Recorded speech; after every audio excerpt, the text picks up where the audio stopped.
মধ্যপ্রাচ্যের যুদ্ধক্ষেত্রে নতুন মাত্রা যোগ করে শুক্রবার সকালে কুয়েতের রাষ্ট্রীয় তেল শোধনাগার মিনা আল আহমাদিতে ড্রোন হামলা চালিয়েছে ইরান।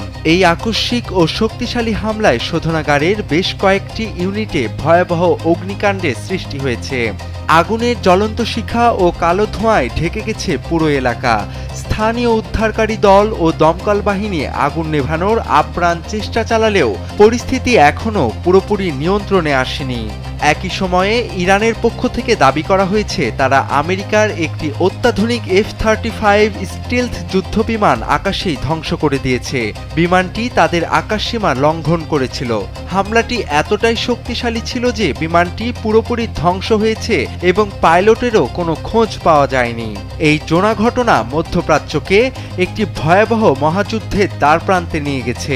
বিশেষ করে প্রধান তেল শোধনাগারে এই হামলা বিশ্ববাজারে জ্বালানি তেলের দামে বড় ধরনের অস্থিরতা তৈরি করতে পারে। একদিকে কূটনৈতিক উত্তেজনা, অন্যদিকে সরাসরি সামরিক সংঘাত, সব মিলিয়ে পুরো অঞ্চল এখন বারুদের স্তূপের ওপর দাঁড়িয়ে আছে। পরিস্থিতির আরও অবনতি ঘটলে তা বিশ্ব অর্থনীতি ও নিরাপত্তার জন্য চরম হুমকি হয়ে দাঁড়াবে বলে আশঙ্কা করা হচ্ছে।